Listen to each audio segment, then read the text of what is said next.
संक्रमण के कारण सैकड़ों लाखों लोग बेरोजगार हुए हैं। उनके आय के साधन न के बराबर हो गए हैं। यहाँ तक कि घर चलाना भी लोगों का मुश्किल हो गया है। इन्हीं में से एक है चंपाघाट की महिला जिसका नाम है आशा, लेकिन उनकी आशा अब दम तोड़ने लगी है। कोरोना संक्रमण के कारण सैकड़ों लाखों लोग बेरोजगार हुए हैं। उनके आय के साधन न के बराबर हो गए हैं। घर चलाना भी बेहद मुश्किल हो गया। इन्हीं में से एक है चंपाघाट की महिला जिसका नाम आशा है, लेकिन उनकी आशा अब दम तोड़ने लगी है। ऐसा हम इसलिए कह रहे हैं क्योंकि आशा के पति का देहांत हो चुका है और वह अपनी मां के पास रह रही है। मां पहले सब्जी की रेहड़ी लगाती थी, लेकिन अब उनके मृत होने के कारण वह रेहड़ी भी नहीं लगा रही है। आशा अब रेहड़ी पर सब्जी बेचने का काम करती है, लेकिन कोरोना के चलते यह काम भी नहीं हो पा रहा था, जिसके चलते आय का साधन न के बराबर हो गया है।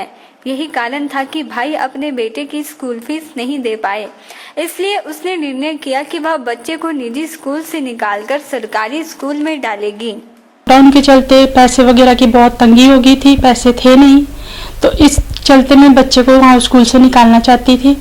तो स्कूल वालों ने मुझे लीविंग सर्टिफिकेट देने से मना कर दिया। काफ़ी मैंने रिक्वेस्ट वगैरह भी करी, फिर भी उन्होंने नहीं माने।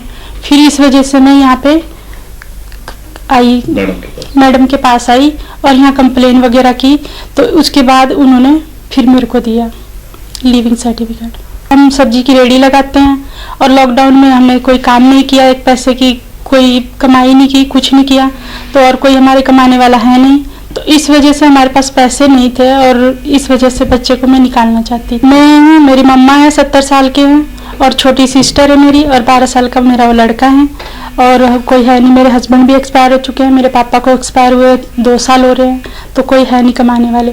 तो सब्जी की रेहड़ी अगर लगा ली तो हम रोटी खाएंगे, नहीं लगाई तो नहीं खा सकते हैं। तो ये शिकायत करने की नौबत यहाँ पर क्यों आई? इससे पहले आपने स्कूल वालों के पास में 2-3 बार जाके आ गई, पर उन्होंने मना कर दिया, बोलते 15,000 रुपए आप जमा करो उसके बाद। और इन्होंने मेरे को बहुत हेल्प की, इनकी वजह से मेरे को बच्चे की लीविंग सर्टिफिकेट मिल गया। नहीं तो उन्होंने तो मेरे को बोला था कि जब तक आप 15,000 रुपए नहीं जमा करेंगी हमारे पास मत आना। क्योंकि आशा ने पिछले 1 वर्ष से स्कूल की फीस नहीं दी थी।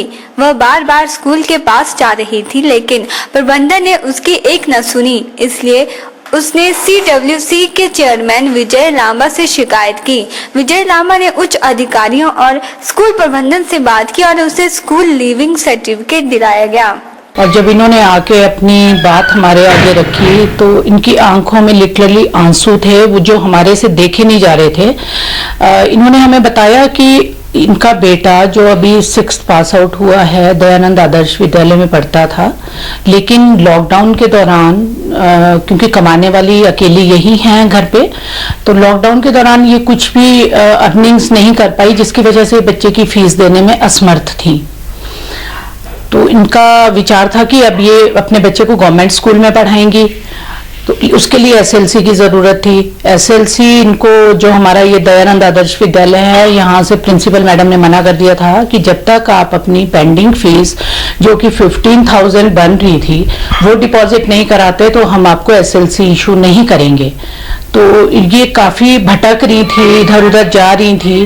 तो इनको हमारा चाइल्ड वेलफेयर कमेटी के बारे में जैसे ही पता चला कि वहाँ से इनको कुछ मदद मिल सकती है, ये इमीडिएटली हमारे पास आई और इन्होंने अपनी एक कंप्लेंट हमारे आगे रखी, जिसमें इन्होंने मेंशन किया कि ये अपने बच्चे का 6th पास आउट की जगह 5th पास आउट का सर्टिफिकेट भी मांग रही थी, कि अगर उनसे 6th पास आउट का वो सर्टिफिकेट इशू नहीं कर सकते हैं, जिसकी कि इन्होंने फीस नहीं भरी थी 6th स्टैंडर्ड की, तो ये इनका मानना था कि अगर ये 5th का इनको SLC बच्चे का दे दिया जाए तो वो भी ये स्वीकार करने के लिए तैयार थी।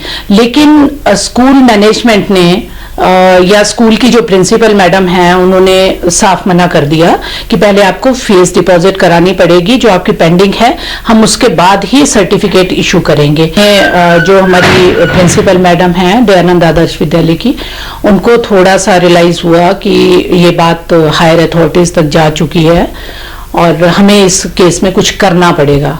उसके बाद उन्होंने इस हमारे लेटर पे संज्ञान लिया।